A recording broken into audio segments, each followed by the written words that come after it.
Olá, pessoal, eu sou Cláudio Cardoso e esse é o Collab Trends, o podcast de entrevistas do Programa de Inovação do Banco Alfa. Aqui a gente conversa com empreendedores, fundadores de startups, falamos sobre transformação digital.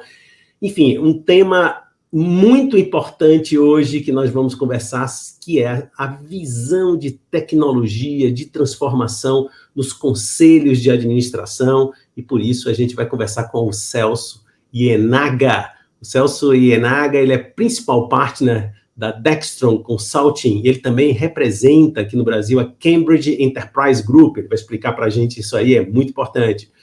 Engenheiro de produção pela Poli-USP, com especialização em áreas de Corporate Strategy pela Harvard Business School, Business Strategy pela University of Michigan, Wealth Management pela Wharton, célebre Wharton School, Service Marketing pela UC Berkeley, Organizational Development pela IESE Business School, que é na Espanha, e Strategic Management e TQM pela AOTIS, Association for Overseas Scholarship Japan, super formação.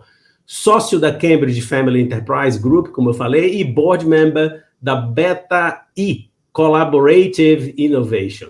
É associado do IBGC, importante, Instituto Brasileiro de Governança Corporativa, desde 2005, foi membro do Comitê de Estratégia e hoje é membro do Comitê de Inovação e do Comitê de Mentoria de Startups, tudo a ver aqui com o Trend. Celso, uma honra lhe receber aqui. Super. Cláudio, bom dia a você, bom dia a todos, tá? Vamos lá, vamos ver se eu posso contribuir e compartilhar, né? Nossa, um pouco que você aprendeu. Maravilha, cara, maravilha. Bom, formação super sólida, você lidera, e deve ter sido o fundador aí da Dextron Consulting. Explica para a gente duas coisas aqui de começo, né? Duas ofertas que você tem aí na sua bandeja, né? Dextron de um lado e a Cambridge Enterprise Group do outro. Dá um apanhado para a gente e o valor que você gera para os seus clientes e para a sociedade. Legal. Então, vamos separar, né? E aquilo, né? Pouco mimimi, né? Pouco blá, blá, blá. Então, assim, na Dextron, fundamentalmente, tá? Como consultoria, somos focados para ajudar, né, nas questões de investimento em novas tecnologias, em novos negócios, tá? Startups e scale-ups. Tá? Existe uma dinâmica na nova economia diferente, tá? E dentro disso é ajudar investidores, principalmente investidores, tá? Na sua alocação de recurso, na sua avaliação de oportunidades, para que startups, scale-ups e novas tecnologias, né, onde se abre oportunidade, ajudar nessa definição e com isso, tá? Dentro dos conselhos, principalmente, poder orientar, tá, esse tipo de alocação de recurso para poder ter uma performance interessante. Celso, você desculpa lhe interromper assim tão prontamente no início do nosso papo, né? Mas olha, cuidar de family offices é um tema muito caro para a G do Alfa. Eu queria destacar isso para você. Mas nos fala mais aí do Cambridge Family, né? Vamos lá.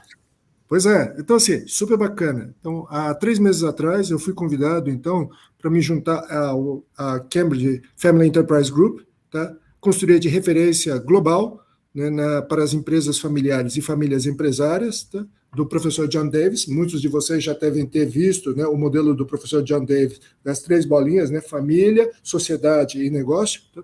Então, passo aí a fazer parte do time global para ajudar nos desafios, principalmente ligados, tá, à parte de gestão de patrimônio, Wealth Management, né, que nós lidamos com sendo Total Family Wealth, toda a parte de portfólio de negócios e as questões das estratégias de investimento, tá, e alocação de recurso para as famílias empresárias e as grandes fortunas. Então, tem sido esse o meu papel, tá, nesse desafio. E dentro de uma das questões era a questão de novos negócios, novas tecnologias, que são um tipo de ativo, uma classe de ativos um pouco diferente, que aí esta classe de ativos é que a gente discute especificamente na Dextron, tá? Dado que é uma dinâmica diferente, dado a realidade atual. Perfeito. Celso, queria puxar um assunto assim logo de início, porque todos nós sabemos que uma startup, talvez as scale-ups, que são mais com tração, mais maduras, etc., já tem mais estrutura, mas startups ainda estão no começo, às vezes são 2 pessoas, às vezes uma pessoa, né? E eu acho que logo de início pensar nessa ideia pelo menos do conceito de um conselho me parece que é algo bastante estruturante, né? Fala para a gente, vamos começar por aí, assim, dentro da sua atividade profissional, a importância dos conselhos para startups e scale-ups. Bacana. Então, deixa eu talvez colocar da seguinte forma, né? Assim, né, eu sou membro de conselho e investidor, tá? Então, não basta você falar, né? Você tem que estar lá, né? Então, viver esse campo de batalha, né? Então, muito dessa atividade de startups e scale-ups, né, trazer o conselho e trazer o conceito de governança se torna importante à medida que, se você entende que o seu negócio, tá, ele visa ser um negócio que vai escalar, você vai captar recursos com investidores, tá, em várias das fases, desde o bootstrapping até venture capital, e aí entra em série A, série B e tudo mais, tá? Mas se você realmente partiu para ser uma empresa que, por princípio, tá, ele quer ser uma startup, uma scale-up, e vai, né, buscar recursos com, né, outros investidores, a questão da governança se torna uma das questões talvez mais importantes.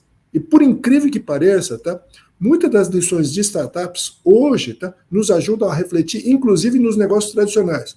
Exemplo mais simples, tá? As regras de acordos entre os sócios, tá?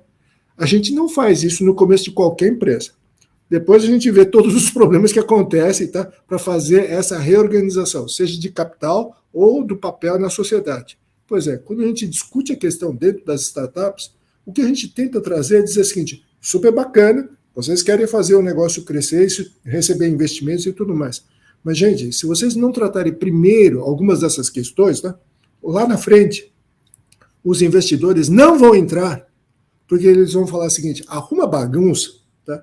Essa tal de estrutura societária, igual no mundo digital, cap table, tá? Se isso aqui não está organizado, como é que eu vou alocar recurso? Tá? Tem muito risco aí, não tem claro o que vai acontecer. Então, conversas como essa, tá, em startups, tá, são fundamentais em termos da governança para começar a grande jornada, se você pretende, né, captar recurso, ter investidores e fazer o negócio crescer. Nossa, fantástico. Eu queria só já avisar para os nossos ouvintes aqui, os nossos espectadores, que eu vou trazer na descrição aqui do Spotify ou do YouTube uma menção ao John Davis e também uma menção a essa expressão que é de domínio de todos nós aqui do mundo financeiro, cap table, mas eu também vou botar uma referenciazinha lá para a turma explorar mais. Muito interessante, Celso. Só esse ponto que você pegou, eu sei que é uma entrevista, a gente sempre é mais sucinto, só esse ponto que você pegou já é altamente organizador da mentalidade empresarial. As empresas inovadoras e inovação têm a característica de maior risco, maior instabilidade, expectativa de múltiplos de investimento. É um mundo, sem dúvida, com as suas singularidades claras, né? Para os incumbentes, grandes empresas, como é que fica a questão do conselho de administração? E eu estou fazendo uma pergunta ampla que eu acho que a gente pode explorar aqui bastante, né? Como estão os conselhos de administração sensíveis a essa questão? Que elementos eles devem adquirir? Enfim, tem um mundo aí, Celso, você vai nos dar uma aula, certamente. Não, eu acho assim, eu acho, Cláudio, perfeito. O ponto que você coloca talvez seja um dos maiores desafios, né, que a gente vê dentro dos conselhos, né? Nos últimos 13 anos, tá, eu já estive em mais de 27 conselhos, desde conselhos de consultivos, né, capital fechado, capital aberto, listado em bolsa, investidas de unicórnios que estão listados em Nasdaq, tá? E mesmo agora, né, sendo parte do board da BetaI, que é uma das maiores empresas de consultoria Open Innovation no mundo, ajudaram a fundar, inclusive, o Hub de Inovação de Portugal, tá? Então, assim, o que a gente vê é o seguinte: numa empresa de uma startup ou uma scale-up, tá, os investidores já entram com a premissa, tá, e mesmo os conselheiros já entram com a premissa de um negócio que vai escalar, tem um risco e uma série, né, de opções e oportunidades, uma visão diferente sobre os negócios e o que está à frente para você ter que lidar para fazer esse crescimento. Já no incumbente, tá, principalmente nas companhias mais tradicionais, tá, sejam elas listadas, tá, que talvez tenham regulações mais, né, vamos assim, rígidas, e aquelas que são de capital fechado, tá? O desafio é justamente nos conselhos o quanto, primeiro, nós temos um mindset diferente quando se trata das questões de inovação. Esse mindset diferente não pode ser alguma coisa que eu vejo muito nas companhias, né, de fazer, né, o equivalente, vamos dizer assim, ao greenwash, né, ou esse innovation wash. Né, que as pessoas falam o seguinte: olha, eu vou ter iniciativas de inovação aberta, ou então eu vou participar, né, de hubs de inovação, ou eu vou até, eventualmente, fazer investimentos ou financiar a inovação. Né? Eu vou criar um lab, ou vou criar um CVC, ou, né, um Corporate Venture, né, Capital, ou um CVB, né, um Corporate Venture Builder. Tá? Então, assim, muito disso as pessoas fazem, é bacana, né, mas, na verdade, não tem, na essência, um mindset diferente no conselho. Que tipo de mindset diferente no conselho que a gente vê, né, que se torna necessário para que as companhias sejam inovadoras? A primeira coisa é inclusão, né? Que esta inclusão com diversidade, que é um tema que a gente ouve muito, no ponto de vista das questões de, vamos dizer assim, trazer para o board uma visão diferente, é determinante. Juntos e misturados, gente diferente traz visão diferente para a gente encarar a realidade. E a realidade, da forma que muda hoje, né, está mudando, ter essa visão diferente, incluir, né, gente diferente nas discussões, é determinante. A segunda questão é realmente aprender a lidar com o competition. Cooperar e competir no board, dentro desta nova realidade, se torna importante. Não é o nosso mindset tradicional. A gente entende que ele é um concorrente, mas às vezes ele não é concorrente, ele é um parceiro, ele é um cliente, e às vezes a gente nem percebe, mas a gente está tomando decisões considerando esse aspecto. Mas na hora do vamos ver, estranhamente, a gente diz, aquele cara é concorrente. Nós temos que mudar esse mindset. E, finalmente, o outro aspecto importante é mudar o mindset no conselho, principalmente no que se trata de risk mitigation, mitigação de risco, versus risk sharing. E é justamente, se eu não conseguir lidar com esses dois aspectos, como mitigar o risco e compartilhar o risco, eu não consigo, né, desenvolver iniciativas de inovação. Essas são questões que hoje a gente enfrenta dentro do conselho, e que muitas vezes os conselheiros são pessoas, né, que precisam ter esse novo mindset para que a gente possa fazer a mudança. Não, é impressionante isso que você está trazendo, porque a longa tradição reza que o conselho, como é que eu posso dizer? A questão da moderação do conselho. O conselho tem um papel não só desbravador, hoje se fala muito em diversidade, várias visões, etc., mas, em grande medida, há também uma espécie de drive ou de movimento conservador, porque preservar o negócio é fundamental. Você vê esses dois pontos como contraditórios ou você vê que há uma evolução dessa questão e ela é preciso ser pensada de outra forma? Bacana. Esse ponto, Cláudio, eu acho que é super importante. Eu vejo várias das questões lá fora, algumas já estão começando a acontecer aqui no Brasil. Vamos ver em termos de dinâmica, na prática, a vida como ela é. Então, tem acontecido situações como essa. Vamos tomar um trimestre onde ainda, né, se toma um certo ritual de uma reunião de conselho por mês. O que a gente tem começado a ver é o seguinte: 2 reuniões num trimestre são reuniões mais tradicionais. E uma última, por exemplo, uma das 3, é desafiar o conselho a ser como se fosse um board de um venture capital. Ele tem que analisar as iniciativas de inovação interna e, eventualmente, startups e scale-ups, como se fosse um board de investimento. E aí ele olhar e falar assim, esta inovação, eu alocaria recurso? Que tipo de recurso, que forma, e que tipo de retorno eu estaria esperando?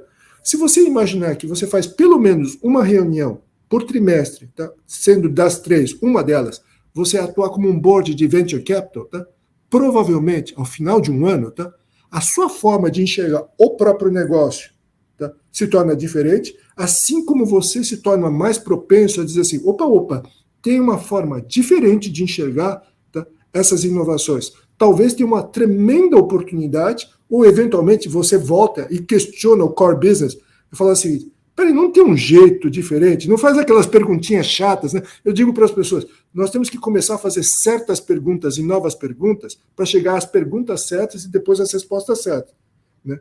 Então, assim, essas perguntinhas surgem muitas vezes quando no board a gente começa a avaliar outras coisas. Tá? Aí surgem perguntas chatas. Tá? Interessante, né? Porque tem uma reza a lenda, não sei, eu acho que não é lenda, não, é verdade, que o pessoal do que criou lá o Design Thinking, né? Que é o pessoal da IDEO, né? Uhum. Tem uma frase, eu acho que eu cheguei até a ver um vídeo, tem uma frase assim, encoraje ideias selvagens, uma coisa assim, né? Encourage wild ideas. Yes. E de fato, a nossa formação mais, digamos assim, racional, esse princípio que eu brinquei aqui da moderação, diz, olha, mas o drive normal da sociedade é dizer, não, mas que ideia louca, né? Ao contrário, né, Celso? Esse momento é um momento de reflexão mais livre, né? E muito interessante. Queria aproveitar um pouco essa ideia aí e trazer o seguinte, uma coisa de sonho meu, né? Será que não seria muito legal ter uma espécie de innovation watch, assim, uma espécie de uma pessoa na empresa que tivesse grande repertório, claro, tem que ser uma pessoa muito culta, né, digamos, que ficasse observando possibilidades de coisas inovadoras. É um sonho, né, porque esses recursos são muito caros, né, também, né? Mas eu vou te dizer que, primeiro, não é uma coisa, parece estranho, mas não é uma coisa necessariamente tão nova, tá? A Sony, com a Akio Morita, tá? Uma das coisas que ele fazia era o seguinte, ter um grupo de pessoas que visitavam museus, tá? Parques, tá? Porque uma das questões importantes é observar, tá? O que acontece na realidade da sociedade, tá? E os museus, os artistas, tá? São pessoas que têm um nível de sensibilidade a certas tendências, tá? Que nós, racionalmente, às vezes, não estamos observando. Então, isso já existia no passado, de gente que está explorando questões como essa para trazer, né, perspectivas diferentes para a equação, né, que a gente não está enxergando. Mas eu diria para você, tá? Como membro, por exemplo, eu sou membro de um conglomerado onde um dos negócios está ligado à mídia, tá? Então, gente que já trabalhou em Netflix, né, e coisas como essa. E um dos pontos, tá, que nós temos discutido é como a gente discutir este futuro, esse desconhecido, de uma forma diferente. Vamos trazer uma Big Tech, por exemplo, e esta Big Tech, tá, pudesse, né, cada vez mais nos contar o que ele está enxergando de novas tecnologias que ele vai estar, por exemplo, introduzindo. E a reflexão seguinte é assim, isso vai nos impactar inexoravelmente. De que forma? E aí, o que é realmente oportunidade, mais do que o risco é inerente, tá, às mudanças. Tá? Então, isso eu vou ter que dar um jeito de lidar. Tá? O risco já está, né, vamos dizer assim, é um fato consumado, né, vai acontecer. Mas que oportunidade que eu precisaria enxergar, dado que alguém que vai fazer movimentos que vão impactar o mundo inteiro, tá, nos seus diversos ângulos, tá, que oportunidades eu consigo enxergar? Esse desafio, tá, que eu acho que muitas vezes no conselho a gente não faz. Tá? Esse é o tipo de aspecto que às vezes é o conservador nosso, tá, que não permite. Tá? E isto leva, né, a uma mudança, né, muito interessante no perfil, inclusive, dos conselheiros. Tá? Todos nós, muitas vezes, crescemos, né, e chegamos, né, ao conselho ou no topo, né, do C-Level, tá, por causa da nossa experiência. Tá? Mas o desafio, frente a um mundo que muda na velocidade que muda, e onde a gente a todo momento tem que estar preparado para o desconhecido, tá? Mais do que a experiência, tá? Cada vez mais é importante a vivência. Veja só que coisa engraçada, tá? Quem já viveu várias crises, tá? Ele estava melhor preparado para enfrentar a crise do Covid, que nunca ninguém no mundo já tinha enfrentado, tá? Versus alguém que tinha muita experiência em um determinado aspecto ou alguma tecnologia. Veja só que coisa interessante. Vivência se torna brutalmente mais importante, tá, no mundo onde o desconhecido, tá, se torna uma constante, mais do que, né, a experiência. Tá? E eu digo para as pessoas, né, para se prepararem para esse desconhecido, tá, precisam estar prontos a responder 4 perguntinhas. O que eu sei sobre o que eu sei, o que eu não sei sobre o que eu sei sobre o que eu não sei e o que eu não sei sobre o que eu não sei. Tá? Ou seja, a todo momento eu tenho que estar pronto para um desconhecido, tá? E muito desse desconhecido, de eu ter vivido várias situações diferentes, tá? Provavelmente, numa situação nunca antes vivida, eu vou estar melhor preparado.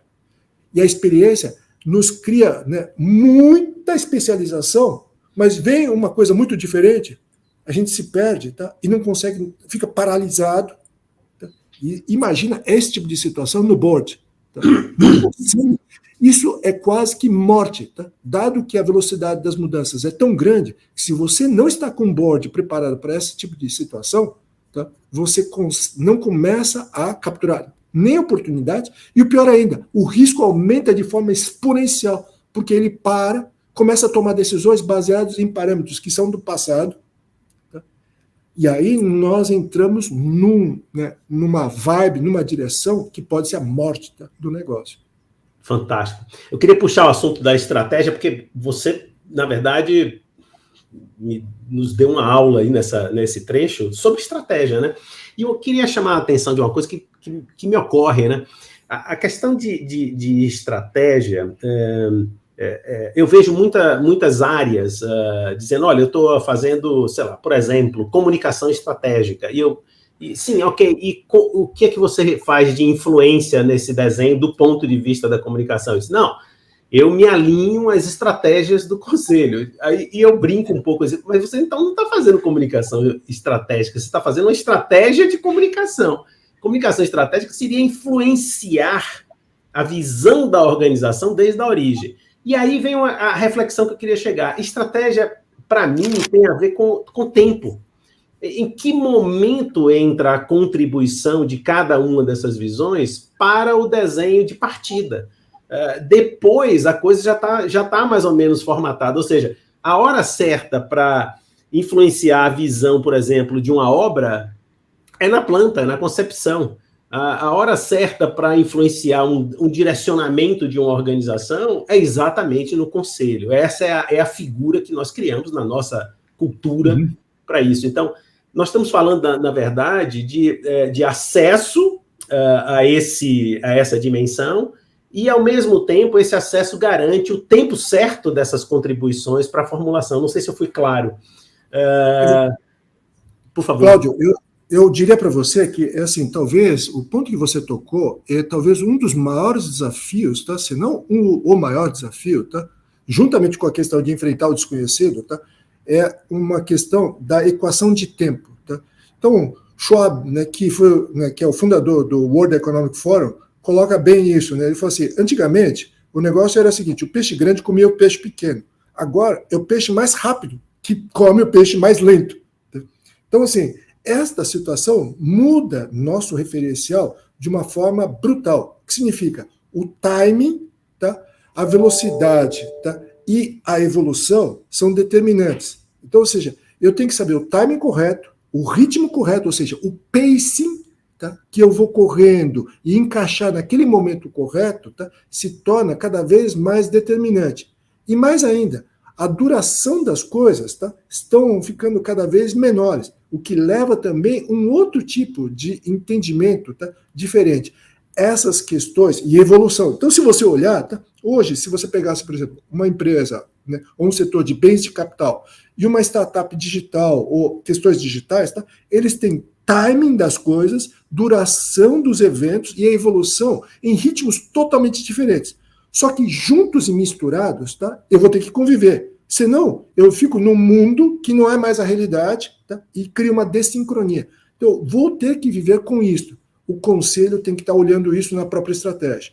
Da outra forma também, o conselho tem que enxergar mais do que o intramuros, tá? O extramuros, porque cada vez mais a gente é parte de ecossistema, plataformas, coisas como essa. No mundo financeiro, como, né, você, dentro do banco, tá, vive, cada vez mais esta equação é verdade. Mas o que acontece? O conselho, muitas vezes, não consegue entender essas mudanças, esses ritmos de coisas se conectando, porque muitos dos conceitos são palavras bonitas, mas a essência as pessoas não entendem. Vou dar um exemplo para a gente pensar, tá? essas duas palavras, ecossistema e plataforma, tá? É um negócio engraçado, né? Todo mundo fala, todo mundo faz cara de conteúdo, né, e discute, né, esse tema. Pois é. Então, eu vou tentar facilitar para vocês verem quando a gente vê na prática a equação, tá? E esses desafios. Tá? O ecossistema é como se você imaginasse um shopping center. Tá? E a plataforma seria a loja âncora dentro desse shopping center. O que acontece? O que é um bom shopping center? Tá?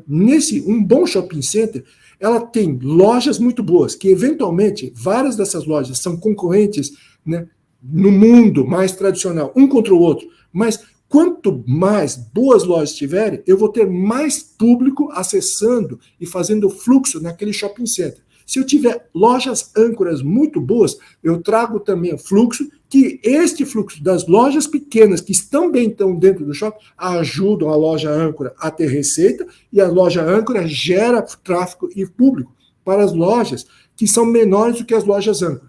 Mas quanto melhor for este conjunto de plataforma e as lojas que compõem o ecossistema, tá, de um shopping center forem muito bons, tá, nós vamos ter muito mais gente passando, muito mais transação, muito mais possibilidades de negócio. Então, veja só, eu tenho que imaginar que o concorrente não é ruim, é bom.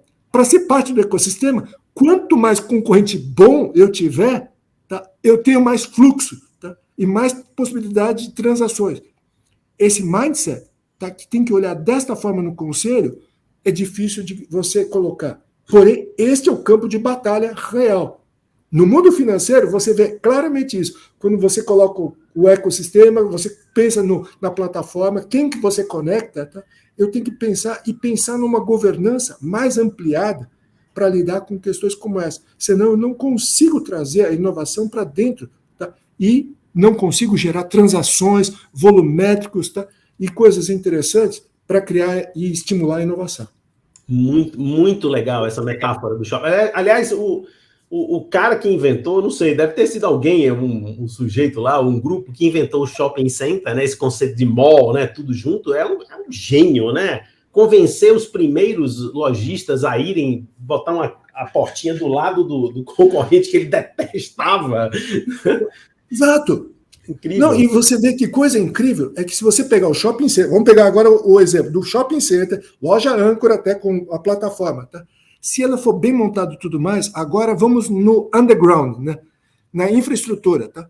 Você imagina que esta plataforma com esse ecossistema, se ele estiver pronto para trocar a plataforma que usa, por exemplo, cabos elétricos para cabos, né, de fibra ótica, que significa sair de 3, 4G para 5G, tá?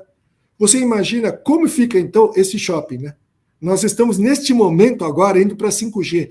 Se essas plataformas e esses ecossistemas tiverem a competência de estarem prontos para fazer a transição para 5G, tá? Ele dá um passo, um salto seguinte brutal. Questões como essa, tá? Que eu digo que os conselhos têm que estar pensando nas questões da estratégia maior, tá? Dentro de casa, fora, né? Como eu enxergo esse conjunto, tá? Eventuais impactos em ESG, esse tipo de coisa, né? Eu lido com investimentos na área de, né, crédito de carbono, tá? Uso de ESG, né? Questões da innovability, como colocar innovation and sustainability juntos para encontrar soluções diferentes, tá? Esses desafios que nós temos que colocar nos conselhos, que muitas vezes, tá, as pessoas não se atêm, tem valor enorme, tá?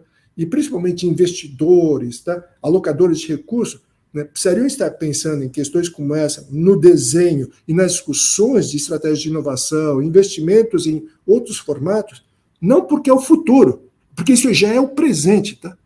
Esse que é o problema, né? O desafio é que ele não é o futuro. Isso está acontecendo. A valorização desses ativos, a forma como temos que lidar, e os conselhos ainda continuam sendo muitas vezes conservadores, tá?